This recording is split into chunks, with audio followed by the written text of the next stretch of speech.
Hello and welcome to the Meta Report. We're joined here by Chipsa, obviously professional streamer, ex-Philadelphia Fusion player. We're also joined by Naru, current EU contenders player. Today in the Meta Report, we're simply going to give you the mindset into the godlike mindset of Chipsa, myself, Coach Hayes, and Naru, obviously the EU contenders player. So pretty spicy one today. I'm going to be honest, the patch notes are somewhat spicy. We've got some big changes. Let's get straight into it. So the first change we do have here is Doomfist. The developer comments, the accelerated cooldown times will enable more fluidity with setting up Doomfist's combos when using the Meteor Strike ultimate. Meteor Strike now speeds up the cooldown rate of his abilities by 100% in the air. So basically, you're just going to get your cooldowns incredibly quickly. Have you tried much of the new Doomfist, Chipsa? Yeah, I've played it a little bit. I've also been playing Genji over the past couple of days, but I think this is kind of a non-change. I think it's a nice change is what I'd say, but it's not going to change anything with the hero. I still think the hero is going to be bad.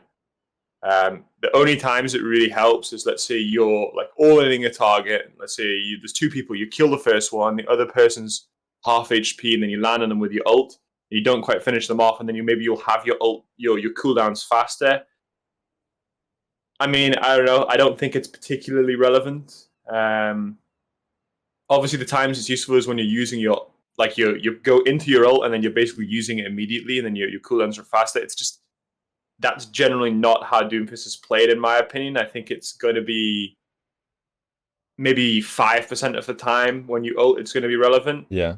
But it's a nice change. I mean, I feel like if they were going to go down this road, you could sort of just say, okay, his ult just resets his cooldowns. I don't know if that would be too strong. Maybe that would be too strong, but I don't think this is enough to really change his place in the game. What is the main reason you think that you can't get away with playing Doomfist nowadays? I mean, you can get away with playing Doomfist on the right maps, in the right situations, with the right team around you. It's just that once you get to a certain level of play, he's very easy to negate. Because you don't even need to play like CC heroes. Like the hardest time I had when I played Doomfist in Fusion was never against comps with Brig and McCree and Roadhog and stuff. It was always against comps that played like Trace or Sombra. Yeah. And you just basically if you like, I think the comp that Mayhem ran, which is the first time I struggled in scrims as Doom, was like they run like Lucio Moira, Winston Diva, Trace or Sombra, and it's like there's just nothing for you to kill. Yeah. And now with the power creep of the game and more heroes becoming good, like Echo is really good into Doomfist because you basically can't do anything into the Echo. She can kill you at will. And copying a Doomfist is one of the better copies in the game because you basically, your first combo is going to get you your ult. So ironically, I actually think this change is more of a buff to Echo than it is to Doomfist. Because copying a Doomfist's Echo, you're going to have cooldowns you're just going to cycle cooldowns like crazy. But yeah, I mean, I just think Doomfist is just way too situational, way too easy to count once you get to a high level. And your entire team, if you want to play Doomfist, I think you kind of have to build your entire team around it, kind of like what Dana's teams always do. They just play around him, and it can work. It's just too situational. Yeah.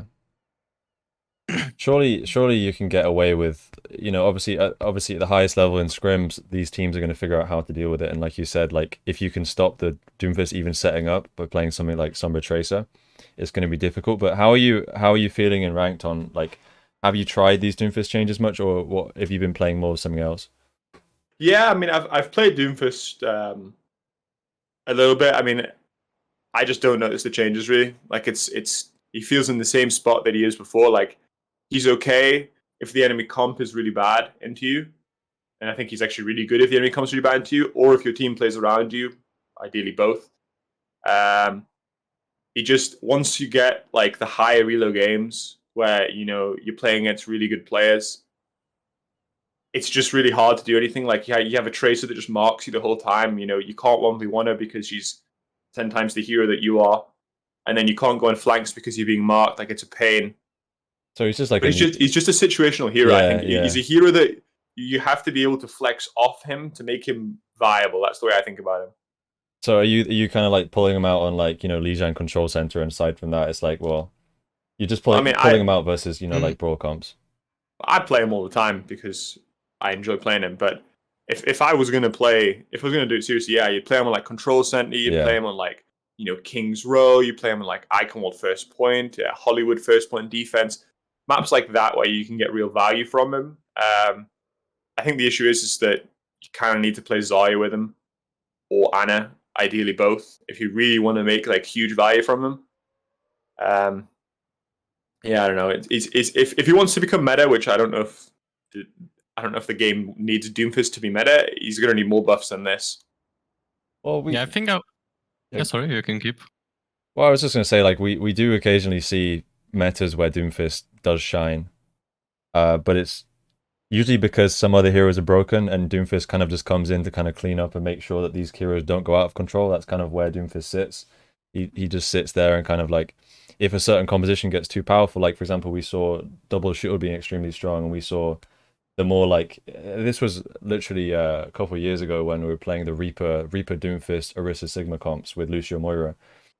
Yeah, like I think he's right? extremely situational, where he kind of comes in to deal with a certain overpowered comp like the double shield. But yeah, well, exactly. Or like a few weeks back then with the Symmetra comp where Sim Doom was very good. He just feels like a little niche, and he can work, like as Chipsa said, when you play around him. Like I think Dallas played Monkey Diva, Genji, Doom, Moira, Lucio on Nepal Sanctum.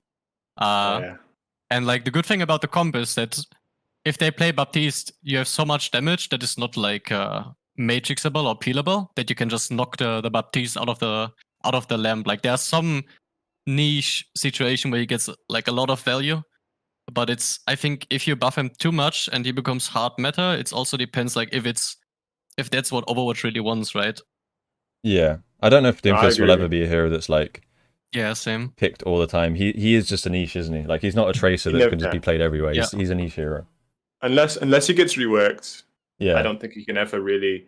Yeah. Like I mean, like I said, I think the weakness, the issue I had with Doom is that Doomfist is a hero that I think you really need to be able to play like a solid tracer. So when you get countered, you can flex off it, and then because it's something you can just like whip out, and they're not expecting it, and they're like, holy shit, like how do we stop this guy? Yeah. But he's never like, okay, we're gonna run Doomfist here, and we're never gonna swap. That's the way I feel like he is. He's sort of similar to Pharah in that way. I think that you can play Pharah, but I mean, I guess Pharah is pretty good right now. But the point I'm trying to make is that at a point, Pharah is going to become unplayable, and then the point of Pharah is that you can switch off to something that counters the comp, that counters the Pharah. Yeah. And then and you can sort of play this like a musical chairs situation with your hero pool. Yeah. And that's similar to what the Doomfist is in my opinion. Yeah. All right, let's move on from Doomfist. Let's take a look at the Genji changes here. So the developer comments for Genji, the shuriken damage increase doesn't sound like a lot, but it crosses the threshold or breakpoint against some enemy targets, enabling them to be eliminated with one less attack landed. To help balance out this increased power for his primary weapon, we're reducing the damage of the Dragon Blade ultimate, which is also a breakpoint against some targets when being damage boosted. So the changes are the shuriken damage increase from 28 to 29, and then the Dragon Blade damage has been reduced from 120 to 110. So I think go ahead. This will be very interesting. I think you can one-shot 200 HP targets now or something. I don't know what the threshold is exactly, but it's 1 damage less from the time where Genji was insanely broken back then in the Ashe Genji meta. Yeah. I think back then it was 30. I don't know like the exact numbers, especially the things with Dragon Blade, like how the 10 less damage on the Dragon Blade affects it. But I think already, similar with Doom, Genji had like a niche place in the meta. I think like a few weeks ago, a lot of teams played the Monkey Diva Genji comp to counter double shield comps. I think this could be very interesting. Like I think either this comp or the double shield Ashe Genji comp could come back depending on the meta and all that stuff. Yeah, I mean, I've played Genji a little bit in ranked, and his neutral game feels a lot better. Like I feel like you can actually 1v1 targets much easier now. The Dragon Blade damage reduction does feel pretty bad, especially if you're nano boosted. You kind of don't notice it at all, really. It's I don't think it really changes any breakpoints with nano boost. But when you don't have the nano boost, like specifically on a McCree, if you swing a McCree twice, now he doesn't die. That feels really, really frustrating. But I don't know. I mean, I think you're right. I think it's something that we'll have to wait and see how good it is. I think a lot of it depends on how good double shield is going to be, because Genji's pretty good into double shield. There was that patch when he did 30 damage where he just played like 100% of the time. But I don't know. I mean, we'll see. I don't really know how good he'll be. But yeah, I feel like it's actually going to be pretty rough because, like, you know, people get even just a heal mid swing is going to be so much harder now. Like, just to finish the target off. Like, Exactly. in McCree, you have to land everything, and he can't get any healing in that time when you're trying to land everything. It's going to be rough. So I feel like I haven't played the Genji, so I don't know. But just the initial thoughts, this is like actually a pretty big nerf to his Dragon Blade. For sure, yeah. Still going to be fine, like against some targets, but yeah, McCree is going to be kind of awkward. Yeah, to deal I mean, with. I think the thing with Dragon Blade as well is that, like, let's say you're two swinging a 200 HP target. The threshold that you had to heal above was you had to heal 40 HP over 1 second, because I believe that the blade swings every 1 second.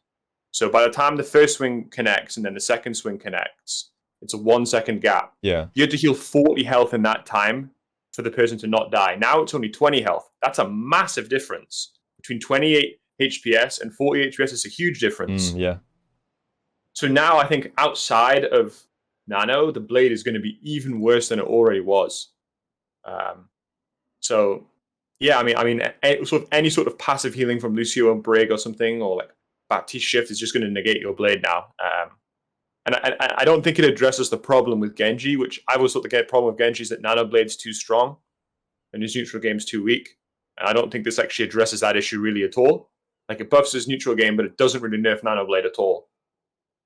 To be fair, though, his neutral game, his Dragon Blade wasn't really what made him meta back in the double shield meta, was it? It was like his Dragon Blade was a good part of it, but we saw a lot of the Dragon Blades, like, they don't get a whole lot of value just because in the double shield meta they had so much that could deny it, right? They had Brig, Bap, Drone, Orisa Pool, like Sigma Rock, they had so much, and often you see these Genjis, they would Blade, and they would just try and like soak as many resources and get away with as much as they can. So maybe, but that is value though, right? Like, if you go in and you force, like, you know, you're forcing a support, you're forcing Lamp, you're forcing Orisa Shield, you're forcing everything, then you have a huge advantage. So it's not necessarily like, you can't just look at an ult and say like, oh well, he didn't get 3 kills, it's not value. Yeah. It's like, oh shit, they're gonna Blade. We have to run away and use every defensive cooldown in the game to survive. I feel like this will still not change with the 10 damage though. You will still force all of these CDs. Maybe it will not feel that oppressive, but maybe the thought process behind it was, when you do more damage, you will probably gain your ult quicker. So maybe if you cycle Dragon Blades faster, you need to nerf the ult. I still don't really get why they nerfed the blade. I feel like they could have tried to just try the 29 damage, like the balance in between the OP Genji and the one before. And then when it feels too oppressive, you can still nerf afterwards. At least to try it out, because I feel like this thing in between, we didn't really have that, so we cannot really say if that's good or not.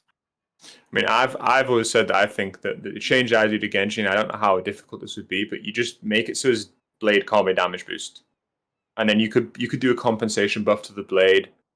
The change I thought was like, you put some, like, the blade deals like puts a debuff on the enemy that increases the damage of the next swing or something like that, to make the blade feel more valuable outside of Nano, but then not like super oppressive during the Nano. That's a change I'd like to see experimented. I don't know if they'll do that, because, I mean, if you remember, Hanzo's Dragon used to be damage boosted, and there was that patch where you could just use Grab Hanzo ult and it would kill 3 Zen ult if you damage boosted the Hanzo. And the way that they fixed that was they just made it so, okay, Dragon could no longer be damage boosted. I don't see why you couldn't do a similar change to Genji. I don't know whether the dev team wants to do that. I mean, we'll have to see. You could add like a nice bleed, maybe. Yeah, a bleed would be interesting. I think that the idea of like a stacking debuff, so like the first swing deals 120, then the next swing deals 150, then it's like 180 or whatever, it makes it feel like when you're swinging the same target 4 or 5 times, but they're getting pocketed, you can actually kill them. Because that's probably the most frustrating situation on Genji, is when, you know, you're on a target 200 HP target, and you swing, and they don't even have a Zenalt. Like, if it's a Zenalt, okay, fine, whatever, they have a Zenalt. But it's just like passive Brig healing and passive BAP healing, and they're just healing through your damage, and that's so frustrating. Yeah. And that would be a way to address that. The only issue I see with this is the example with the double shield comp. I feel like if you pull 5 people in that specific matchup, and you do like 120 damage, and you do 150, and then at the end you like one-shot the whole team, this could be rough. Like, I feel like for similar targets, it's extremely frustrating, especially when there's just a Brig triple packing a target, right? But I feel like if you do that debuff for multiple people at the same time, I think this could be maybe a little too much. But I also don't really have another way of fixing that issue. Do we think? I mean, the question is that if you compare that to, let's say, a Bongo Blade or a Nano Blade, right? How many swings does the damage then outweigh the Bongo Blade? Because if you Bongo Blade the entire team, or Nano Blade, you get that first swing, was 180, and then the dash is 75, and then it's another 180. That's like almost 400 damage. I think it is over 400 damage in really like a second and a half.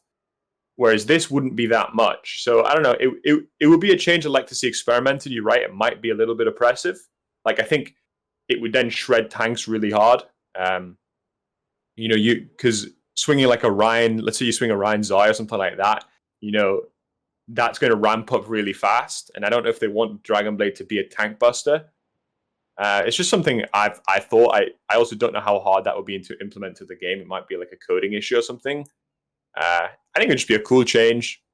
I don't think it'll happen, but I think it would be fine coding-wise. I don't know too much about it. Also, the other good thing about it is that Genji is actually at risk. Like, when you have Nano Blade, obviously there are like some risk, like CDs and all that stuff, but when you don't have Nano and you don't have any resources, and you're like basically forced to stay in the fight, right? Because if you have that debuff, you're forced to do multiple swings at once, so you're forced to stay in the fight, and it's also, I think, maybe a little bit more fun to play against with the counterplay. Well, that's what I think. I don't think it's oppressive, because the frustrating part is like, you see Genji in the sky, he dashes on you and insta-kills you. That's not fun. But when the Genji has to swing you twice, it's like, okay, well, I can actually counter him. I can hit my stun on him and kill him before he kills me. I have more time to react to using a mobility ability to get out. It feels fairer to play against, in my opinion. Yeah, I fully agree with that. Do we think we may see any Genji cropping up in Overwatch League Pro Play? Or is this change not big enough of a change? What do you guys think? No, he will get played. He's already getting played, so yeah, I agree. It's just like a niche again, right? Could we see him in like some double bubble comps maybe? Or is Sombra Tracer just too good in those kind of compositions? I don't know. I think double bubble is not good anymore. I feel like the same comp that is already getting played. Like I think it was Monkey Diva, Genji, Ana Brick, and then I think they played Tracer or Sombra. I feel like the same comp will just still get played. Obviously, like the blade nerf together with Nano Blade doesn't matter, so just the neutral game is buffed, and the rest will not change. So I feel like meta-wise, nothing will change too much unless the double shield comes back.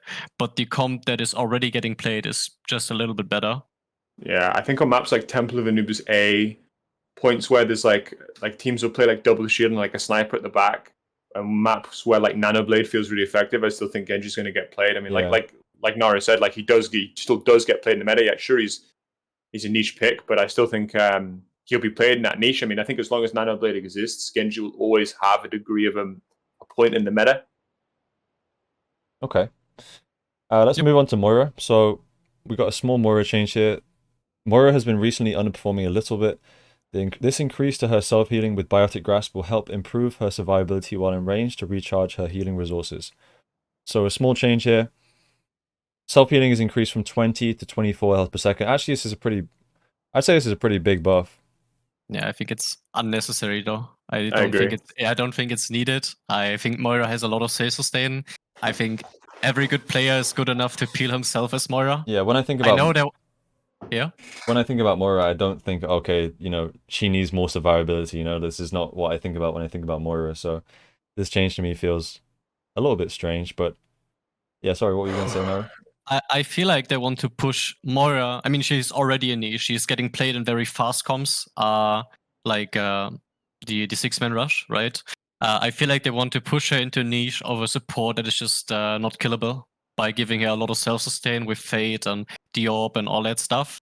But she's in a good place. I don't think you need to buff Moira. I think it's good that she stays a niche.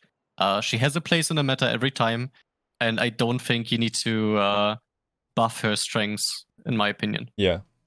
Yeah, I agree. I think the issue of Moira, like, I mean, Moira was still getting played, but the issue with Moira not being played in like Rush was never because Moira was weak. I think it's just because Baptiste is just too overpowered. Like Baptiste just is a stupidly overtuned hero. Like, and his he's overkitted. I think is the bigger issue. Like, I think he just does everything. Yeah, he does. I would rather just see a sizable Bap nerf than a Moira buff because Moira's already pretty frustrating to play against. And like now, like trying a 1v1 a Moira as Genji, for instance, is a pain.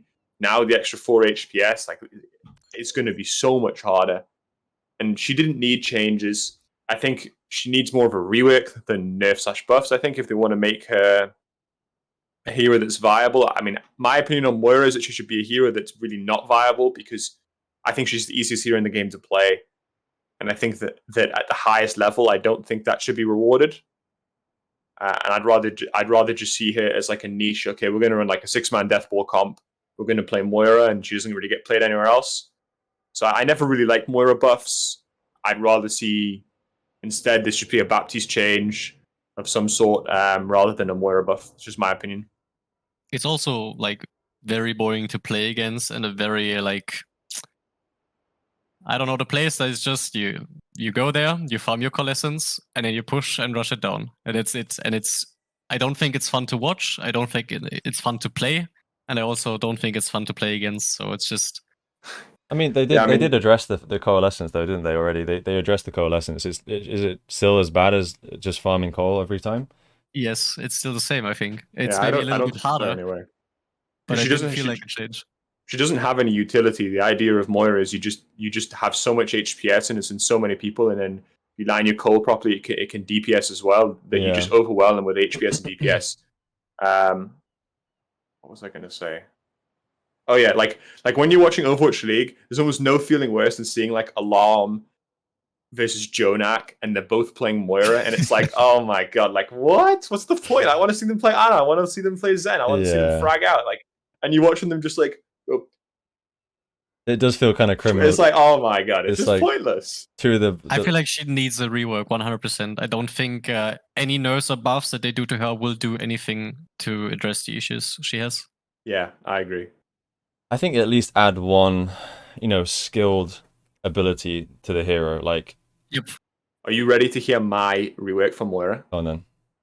So you rework the left click and the right click into like sort of mini coalescences. So you have to actually aim them. So like, the left click heals, but you have to aim it. It's not just like you're not just like pissing everywhere. Yeah. And then the right click you have to aim as well. So it's like 2 mini coals, and then you just rework her out to something else. That's what I would do. So then it feels like you actually have to the skills there, and that because there's no and maybe I'm blanking, but there's no hero in the game that's a healer that requires tracking, right? Yeah. Mercy's just an auto beam, Lucio's AoE, Baptiste's projectile, Anna's sniper, Zen's automatic, right? Briggs automatic. That would be a cool. It should be like the tracking healer. Like imagine seeing like Dafran playing like Moira and just like that would be cool. I don't think they'll do that because I also think the problem with that is that I think it's fine to have heroes that are easy, so that you have the newer players who play Moira. I think she does teach you how to play healer to a degree because it's the balance in between healing and damaging and stuff. I just think that would be a cool rework, but yeah, it's like they're almost giving you an easier hero to kind of like ease you into things. Exactly. And also that not everyone out there is mechanically able, so this is like good for those people that maybe are less reliant on mechanics. They can play the Moira, and they can still have good impact. It's perfect hero for you, Hayes. You've seen my Genji on King's Row, so yeah. that was a classic. Okay, so next patch note we have Roadhog. So Roadhog tanks for his allies by being a large and threatening target with high durability, which draws a lot of fire from the enemy team, reducing the amount of ultimate charge he provides to better enable him in his role without as much of a downside for his own team. I like this change. I I quite like this change actually. Enemies now generate 25% less ult charge from your damage from damaging to dealt to the Roadhog. So essentially, you know, he's just gonna feed less. He's less of an ult battery because that's, you know, what I'm gonna be honest. When I'm playing Echo and I see a Roadhog, it's just free. It's free ult charge, right? Like you're gonna charge your ult so quickly if he's playing out in the open. So I quite like this change. I think it is similar to the Doomfist change. It's good quality of life. It's great to have, but I don't think it will do anything. I think it would have been better to give Roadhog maybe 100 to 200 armor instead. But was Roadhog really in a position where he needs to be changed? I don't know. I feel like Roadhog is also a niche. No. I feel like he's also a niche hero that is you know, he has his place in Overwatch. I don't think Roadhog necessarily needs a buff or a nerf. I think this is one of those changes where it's kind of like it's a nice little buff, but it doesn't really affect things too much. I feel like he doesn't really have a place right now at all.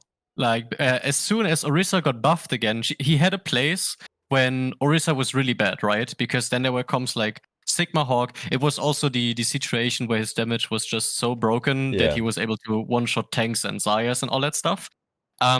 But I feel like now that Orisa is strong again, Roadhog doesn't actually have a niche. I don't think there's like any scenario where Hawk makes a lot of sense right now. I feel like there are always better choices right now, like Orisa, D.Va. I don't think he has a place at all right now. And I feel like if they buff his damage, it will just end up him being broken again and getting played because he one-shots everything. I feel like it's a good change, but it will...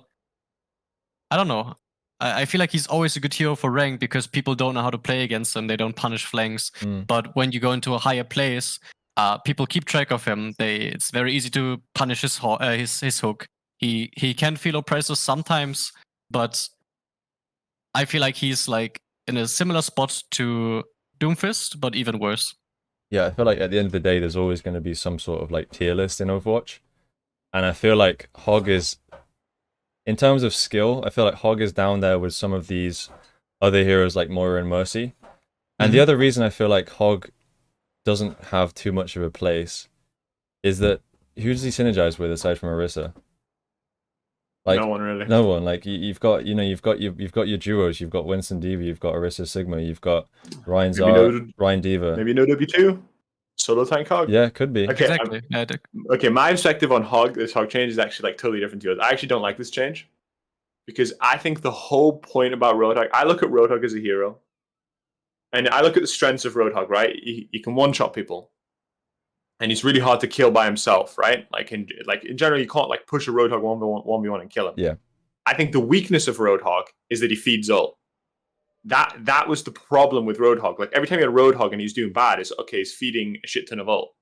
I feel like that nerfing that, to me, it feels like you're kind of removing the weakness from the hero. Yeah. And I don't like that.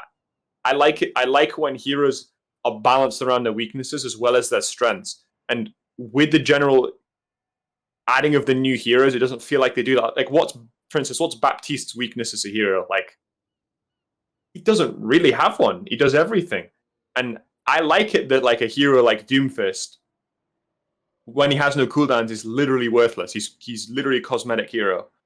And I like that Roadhog feeds ult. That's his weakness. If you wanted to buff Roadhog, I'd rather see a different change. Maybe you increase his healing to 400 instead of 300, or I agree. Something like that, rather than buffing the weakness that he has. I just don't like that from like a conceptual perspective. I feel like what could have also been fun is if Roadhog gets like an ability to actually assist his team so that he would fit into more compositions. As an example, maybe if he takes a briefer, he gives like a little aura around his team and they take, I don't know, 10 to 20% less damage. They did that, right? When they did the 3-2-1, like he let like a little fart all around him when he. Yes, but I think this, if they like plan around that concept, I think this concept was actually pretty fun. Like obviously maybe the numbers are broken or anything like that, but I feel like it's cool if you could provide anything to the team, especially like all off tanks. They have something to assist the team in a defensive way. Hawk doesn't really have anything. Yeah, Hawk's kind of on his own, isn't he? He's pretty unique, but every off tank has something. Zaya has bubbles, D.Va has Matrix, Sigma has a shield. Maybe he gives like Okay, he shouldn't heal his team because there's too much healing in the game, anyways. Here we go. Okay. Are you ready for the idea of what they should have done? The right? fart aura. Yeah. They should make it so when he's vaping, when he gets shot whilst vaping, it charges his ult. The damage you take charges his ult. How cool would that be? Because then, when he's vaping, you have to make the choice of do you shoot him for your own ult, but then you're feeding him his ult. But his ult is kind of shit. I'm not getting good feedback here.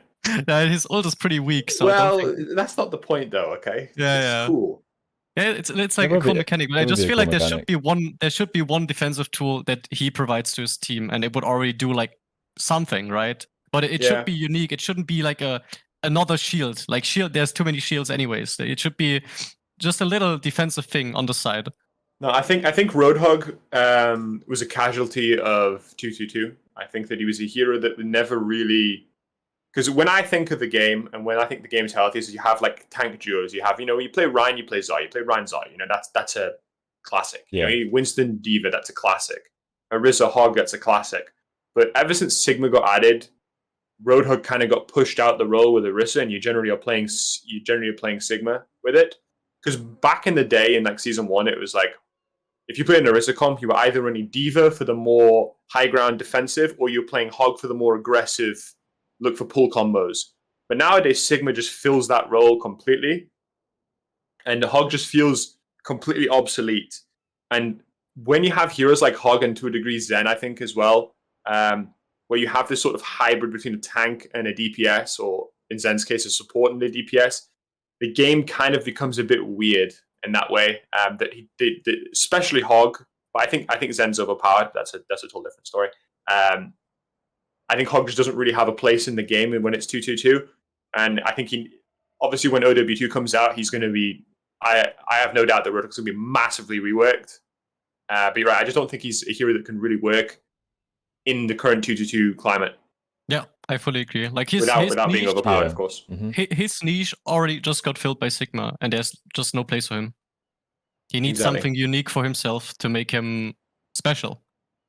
I mean, Sigma does almost everything he does better, besides he doesn't really have a one-shot. Everything else is better. You have Pull Rock, you have a shield, you assist your team, you have shield and matrix, it's already overtuned, so... And your ult is like 100 times better than Hog's ult as well. Okay, so let's take a look at Soldier, because Soldier also has some pretty big changes. Developer comments are, the damage per shot for the heavy pulse rifle has been adjusted several times now as it's an important tuning breaking point for Soldier 76. It was last reduced when his weapon spread was replaced by recoil to help account for the increased accuracy potential, though with the recent reductions to his damage fall-off at long range, it's reasonable to increase his damage output once again while pulling some power out of his area of effect. Healing utility. So essentially they've given him a little bit of damage and removed a little bit of that sustain and the HPS on his biotic field. Heavy pulse rifles now from 19 damage up to 20 damage, and the healing reduced from 40 to 35 on his biotic field. Yeah, I mean, are we going to see, any Soldier potentially from these changes, or is Soldier still kind of like just one of the worst hitscan in comparison Soldier, to the problem with Soldier isn't it's not that Soldier's bad, it's just that why would you play Soldier when you can play McCree? Why would you play Soldier when you can play Ashe? Like it's just pointless. Like he doesn't fill a niche anymore. So that and they have like an identity issue, I think, with Soldier. Like McCree just does more DPS, he's tankier, and he has a stun. Like there's just no reason to play Soldier when McCree exists. So unless they over-nerf McCree to the point where Soldier then takes his place, which I don't necessarily think is the solution, I'd just rather see that like Soldier gets some sort of change that helps his identity. Like what is his identity then? What is his identity? Is it what they're trying though? Is it the Defran style where you're just off in Africa, flanking? I think that is exactly what they're trying to do here. I feel like they want to push Kree into this peel DPS that has defensive tools. This is probably not enough, right? But I feel like what they're trying here is that they give Soldier more damage, that he's the aggressive part of this duo. Like Kree should be the defensive guy, and they remove utility from Soldier to give him more aggressive potential. Like Soldier had a very, very little niche in that comp with Ball, Soldier, Tracer, Brick, Zen that is sometimes very rarely getting played because of his consistent damage. And I feel like they just try to make him do more damage than Kree, give him less peel potential. I mean, the aura isn't that important. It's still cool if you have Zen Brick backline and you just put it down. It's good to have, right? But if they would do that and they have Kree as a defensive guy and Soldier aggressive, he has his own identity and he would get playtime maybe. It's hard to say. Well, I mean, I think the thing I would like to see Soldier is that I'd like to see Soldier be more of a tank buster, and that McCree is more of like the, okay, if you want to kill a DPS, there's a Genji, there's annoying Genji, Tracer, Doomfist, Sombra, your backline, you go McCree. But then if their tanks are like not dying, then you go Soldier. And I don't, because of the way armor works in the game, Soldier generally is, I think, worse into tanks than McCree, because McCree's damage gets reduced by 5. But when you're doing 70 damage a shot, being reduced by 5 isn't much. When you're doing 20 damage a shot and it's getting reduced by 5, that's a significant amount of damage that gets reduced. And I think the way that you do this, and this might be really broken, so don't quote me on this, is that you could just have it so that his damage like ignores the damage reduction from armor. That would be a change I think that would be interesting. And then it moves him towards a niche of like a tank buster rather than like kind of what he is now. Again, like that might be broken. Like I'm not suggesting true damage Soldier. Exactly. Maybe, so you see a of D.Va, you just go, and you know it's like pulse coating on his bullets or something like that. It just like bypasses armor. Do you know what that actually could be a cool change for his visor? That could be a cool change for his visor. You add that on his visor and you keep his regular bullets the same. Because his visor feels so shit. I feel like for visor they should instead of him shooting something, he should maybe shoot lasers that go through shield and go through through walls. Okay, not through walls. But I feel like if his ult would go through shields and matrix, I think it would be interesting. I don't think it would be too oppressive. I think there would be counterplay for it. I think that would be an interesting one for sure. Now imagine Nano Visor. Nano Visor is probably too much for that, right? Nano Visor, Zarya bubble pocket him in everything. It's just feel like when the Soldier's visoring, you have like, I don't know, you play against Ryan D.Va, and you have a Ryan going into your face, shielding, and then you have a D.Va Matrix afterwards, and then maybe when you burn through those resources, there's a lamp. And there's not much you can do. So Soldier runs into the problem of D.Va's like so strong that like I exist as Soldier. Oh, D.Va's in your face, and you just can't do shit. Yeah, exactly. But that's more of a, again, I think that's like a D.Va issue rather than a Soldier issue. Yeah. But Soldier just feels sort of like with Reaper. It just feels like a 2016 hero. Like it just doesn't feel like it works in the current game. He's outdated. How much power creep there is in the game.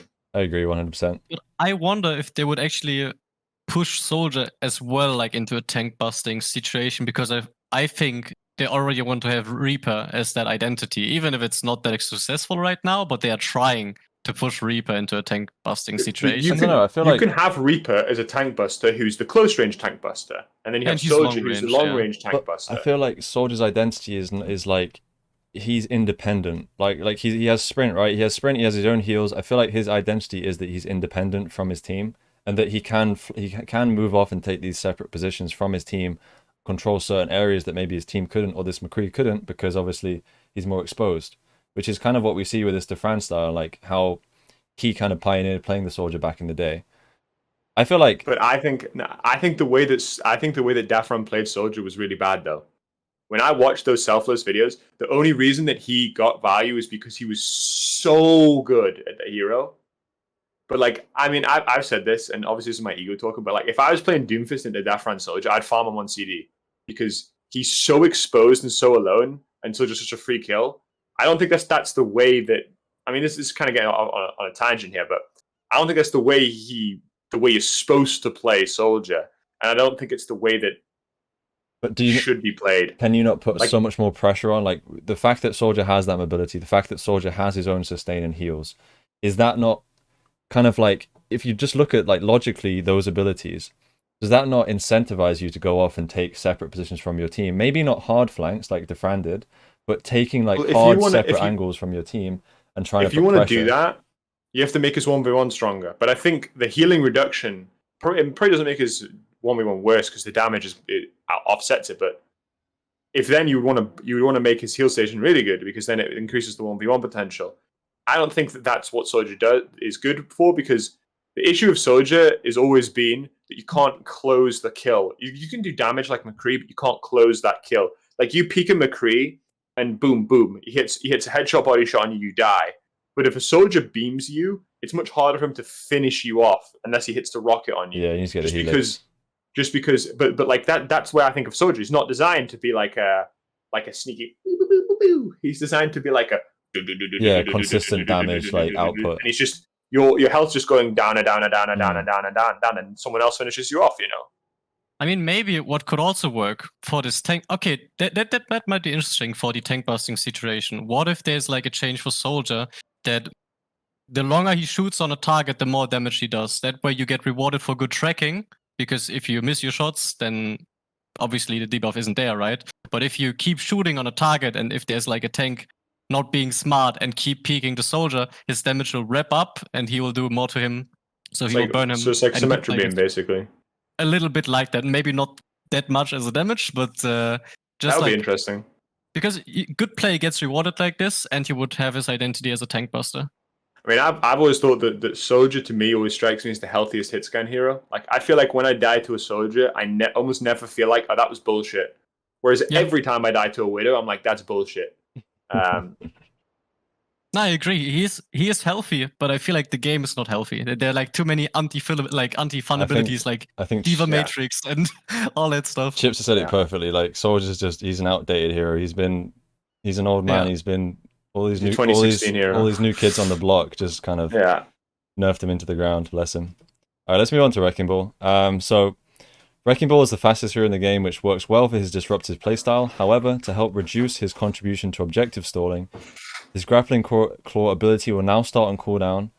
Upon respawning. Proximity mines will no longer attach to walls, as it results in accidental bunched up placements out of range from most enemy targets, more often than any intentional clever uses. Okay, so less stall mechanics with like the ball coming back and like these kind of like Lucio Moira like awkward Koth stall points where it's like the ball manages to touch and then everyone's touching and then it's like a 3-minute overtime fight in plat. So no more of that. Adaptive shield, caster time reduced from 0.2 to 0 seconds. I like this change because the amount of times I got triggered when my adaptive shield didn't go off. I think it doesn't make sense. Like 0.2, just have it on 0. There's no point in having it on 0.2. The duration increased from 7 to 9 seconds. And then the proximity mines no longer stick to the walls. I guess these are just kind of like quality of life changes, really. But did you mention that the minefields, they're bugged or something, Naru? I think it's bugged. Like I put them onto a wall and they were still there. Like maybe it was like a specific wall or something like that. But overall, I think these changes are very good. Like I feel like especially the stall thing is pretty annoying to play against.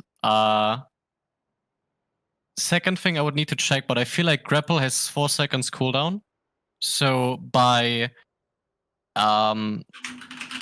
putting up the duration of his shield, I'm pretty sure he will be able to engage 2 times with his shield. So it's actually pretty huge. If I'm right with the 4-second cooldown, I would need to check it quickly. But that way he's able to engage 2 times, right? So it's actually doing something. But yeah, I think it's very good that Ball is not spawning with his grapple. I mean, I think these changes are interesting. Like I think that anything to nerf stalling I think is good. But I think that this doesn't address the actual problem with stalling. It's kind of like a band-aid fix. It's like, oh, Ball's too good at stalling, let's put a respawn on his grapple, cooldown on his grapple on your respawn. So it just feels really weird that he's the only hero that spawns with one of his abilities on cooldown. Yeah. I think that stalling is just a much bigger issue than just Ball. I think that that's something that they've tried to address that I don't think they know how to address. And I still think that heroes like Tracer, like I think like Temple of Anubis, you have Lucio's just wall riding above the point for days, and it's like, how do you kill that guy if you don't have a hit scan? And it's like, this doesn't really fix that issue. And then what really annoys me about it is why they gave him a compensation buff. Yeah, that is not good. Is beyond me, because Ball's, I think, already the best tank hero in the game. Yeah. I think this hero is beyond broken. I think he's insanity level strong. And they decided to buff him because, like, I think that this is actually a net buff to just a standard game. It's just like, okay, he's weaker at stalling. That's it. But how often are you actually stalling? I mean, on 2CP, I guess quite a lot, and Koth maybe and stuff like that. But the extra 2 seconds on his adaptive shield probably doesn't matter that much, because a lot of the times your shields are getting shredded before the timer runs out. But it's just, I don't get why Blizzard do this every time they do a patch. No, every time they buff or nerf a hero, generally, okay, like, we're going to buff Genji's damage, but we're going to nerf this. We're going to buff Soldier's damage, we're going to nerf this. We're going to nerf Ball's stalling, but we're going to buff this. I don't think that there's anything wrong with just nerfing Ball. Okay, saying, Ball's too good right now, let's just nerf him. Or Genji's too weak right now, let's just buff him. But they always do these compensation buff/nerfs, which end up sometimes being more relevant than the buff/nerf in the first place. I agree. It's like straight up a buff. I just like that they're at least trying something to prevent stalling, because it's just unhealthy thing. It's still not the best way, but at least they're trying. The only thing I always didn't enjoy is that they're never trying things out. Like, they have experimental. They had their test server. I feel like very rarely they actually took the feedback from the community to try out things. Like, why can you not just try out the patch, see if it's good or not, and then just throw it away? I feel like a few months ago there was a time where they did a lot of good changes and they tried to listen to the feedback. I don't think it's like that anymore. Maybe it's because of Overwatch 2, I have no clue, but I remember there was a few months where the changes were pretty good. But now it just feels like they put experimental, they don't change anything, and they put the patch live like it was back then. And I don't like this at all. It's not a good way to design a game, in my opinion. Yeah, I mean, I can't think of the last time they did an experimental patch where anything significant changed from the experimental patch to the live patch. Yeah, like yesterday when I had the situation with the mines, I was happy. I thought, okay, maybe they thought the thing with the mines are stupid and they removed it. And then I check into the patch notes and I see it there and I'm like, okay, unlucky. Yeah. But I mean, do we think that Wrecking Ball's not going anywhere? Then he's still going to be one of the S tier tanks. He's still broken. Broken. There's no way around it. I mean, I've said this before. I think you can legit nerf every one of his abilities by a relevant amount. He'd still be strong. Yes, I think he's just that good. I just think that people didn't realize it for a long time. That's the interesting thing, right? Like, Ball was never played. In fact, Ball was actually considered pretty trash, like, for a long time, until you got these people that came along and kind of pioneered how to play the Ball. It's kind of similar to the Pharah situation with Yasinza, right? Like, no one's playing Pharah, and then this guy comes along that's a really good Pharah player, and everyone's like, oh shit, Pharah's actually pretty good. If you do these certain things with Pharah, you can make Pharah work.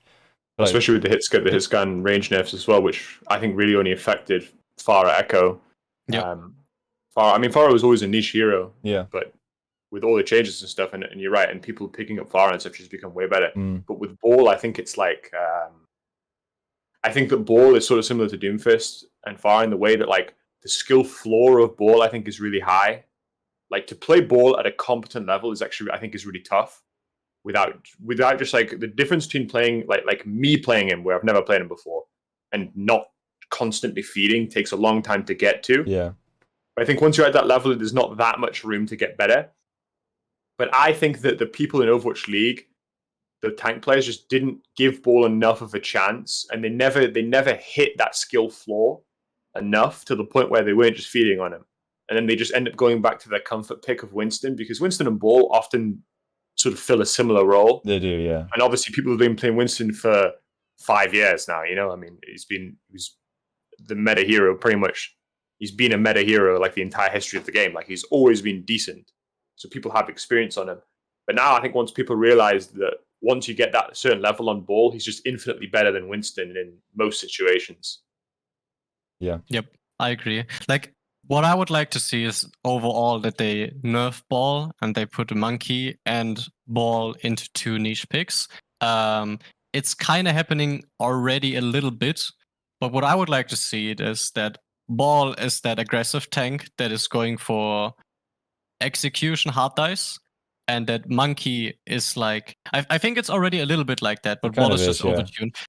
That Monkey is the slow tank that looks to cleave and plays like around rotation and all that stuff. So I still think it's good that Ball has like higher damage potential and all that stuff, but it's just I don't know. He goes in, he gets all his shields, he forces all the CDs of his team, and then he just creates too much space most of the time, and it's also easy to get like out. As Monkey, if you misplay, you get punished insanely hard. I feel like punishing a Ball is way harder, even if you're not good at a hero. I agree he has like a high skill ceiling, but Monkey also has a high skill ceiling, so... I mean, there's no more frustrating feeling in ranked than when you queue into Morwith and he slams into your entire team, ints his brains out, presses E, and he gets out scot-free. It's like, well, I just feel like he's too unkillable. Like, if you see a Winston jump in and he's inting, he's dead, isn't he? Yeah, he's just dead. And it's like, that's not the same thing with Ball. And I think if they want to keep him like that, you want to keep him as like a disruptor, unkillable. You have to nerf his offensive capability. You have to nerf his damage from his slam and his left click and his mines or something like that. You have to do a nerf to nerf his offensive capability as well.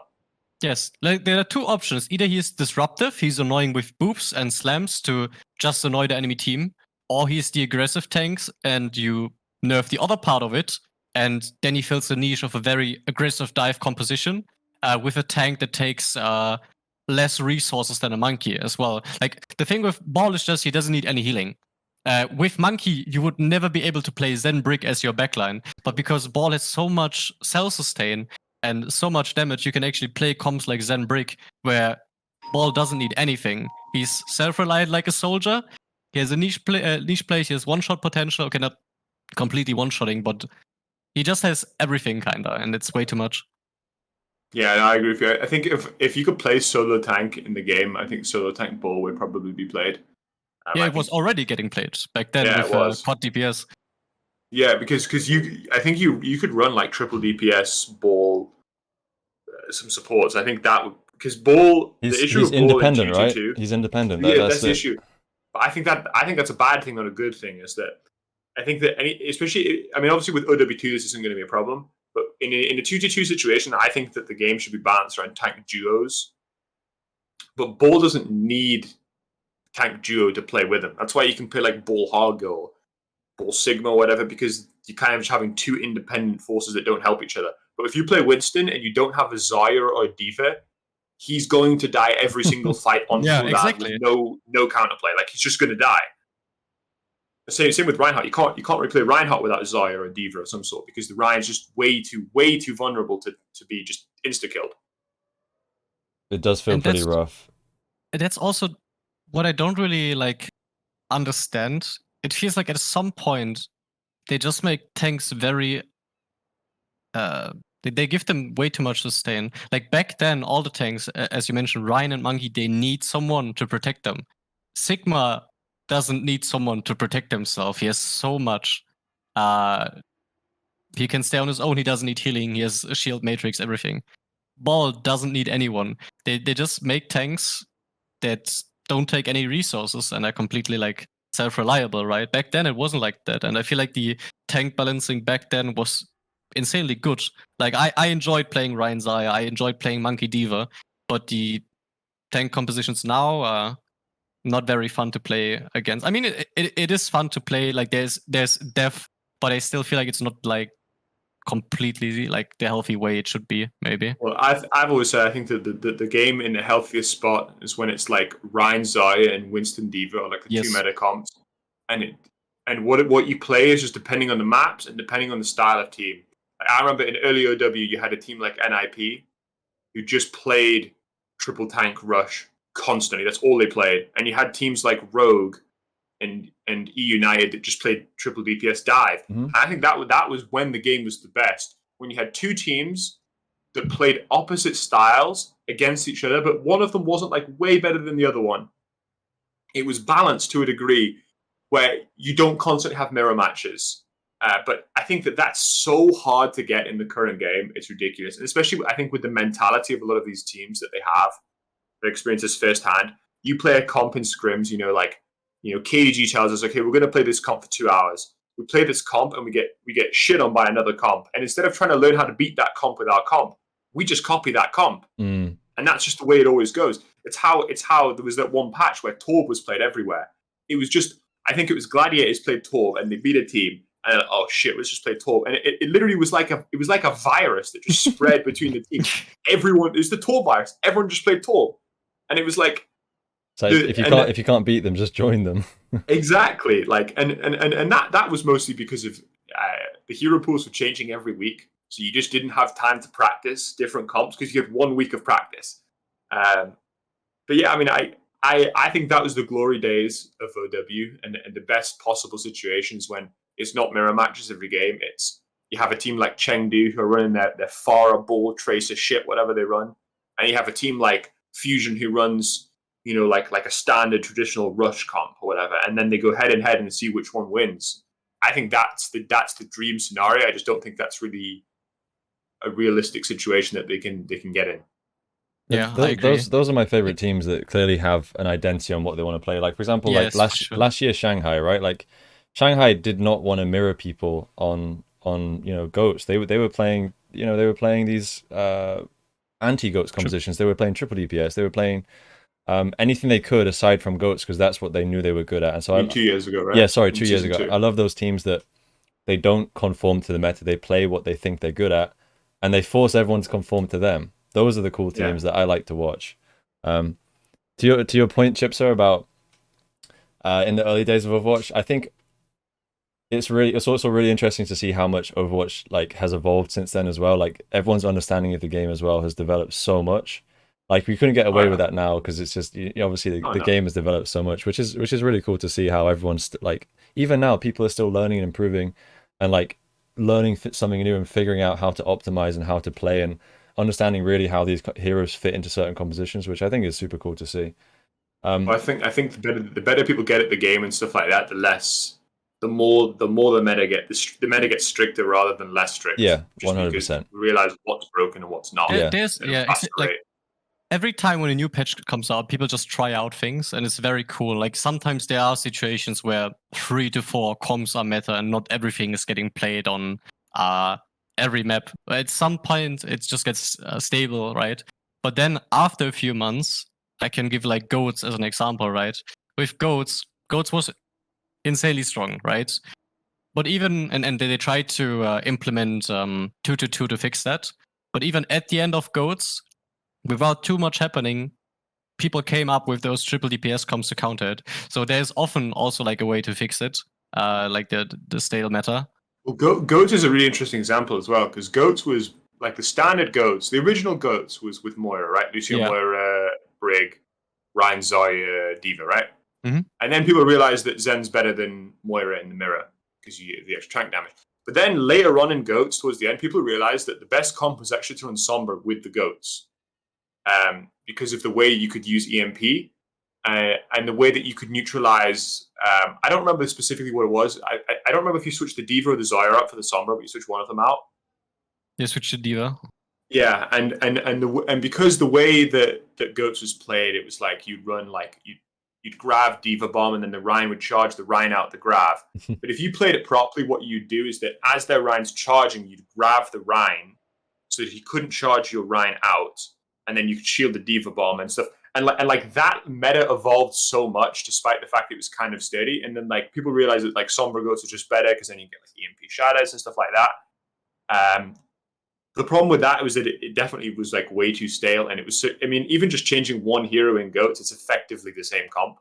But I agree. I think that whenever a new patch comes out, it's a big patch. That's the best time that it is to be a pro player. Best time of games when people are trying to figure out. You know, maybe one team's running full dive, the other team's running rush. You know, you have teams running snipers, and that's the best time. But I think that as people get better, that the amount of time that's the case just gets less and less because people just figure it out way faster. Yeah, I mean that is also not for the patch, right? That's just my opinion, but especially with hero bans, that makes the issue a little bit worse because people only have 1 week to practice, right? So a lot of people will just copy what the enemy team is doing. So it will kind of force into that situation. And then maybe some unlucky scenarios happen where one team finds out a comp that beats everything else, and then they win just by doing that because you don't have time to really learn about the patch. That is like opinion-wise, right? For the viewers, it's a cool, fun experience because they see different comps. But I myself, as an example, I just like very high gameplay, and I feel like in a week, especially when people need to, I mean, with COVID it's different, but if people need to travel, the gameplay also kind of it's not goes easy. down. It's not easy being a pro player. 1 week hero bans were like horrific. Like I'm certain that week when Torb got played, that Torb wasn't even close to viable on that patch. I'm almost certain of it. Teams didn't figure out how to beat it yet, and you know, it's like this cycle of scrims. Like everyone, because at the start of that week, everyone was playing Doomfist, right? Everyone was playing it, and then people were running Torb, and then it was like, you know, it was like day 5 or 6 in the week that people were playing Torb, and it's like, well, shit, like we can't play Doom now because everyone's playing Torb and Torb's really good into Doom. But now, how do we beat Torb? Oh, we have 1 scrim set left to defeat. No, we're just gonna we're screwed. We have to just fucking copy the meta, and obviously that's not really an issue now because the hero bans are what? It's like stage 1 and stage 2 and stage 4, and then it's like a whole month worth of hero bans, so you can figure it out more. Yeah, I think that is very good. It's a better system, I think. Definitely. I think it's a much better format. I want to be mindful of time, guys. We've just gone over an hour. I did say it was going to be 20 or 30 minutes, but we've been no. We've been having some good talks here. Gonna wrap this up. Chipsa, thank you for joining me. Naru, thank you for joining me. Thank you everyone for watching. If you are interested in supporting me, I have a Patreon account where you can subscribe. You get access to my coaching videos. Chipsa will tell you it's a great Patreon to subscribe to. Unbelievable. Make sure you go over there, check out my Patreon if you are interested in supporting me. If not, please go ahead and drop a like on the video, consider subscribing, and I'll see you guys in the next video. Thank you.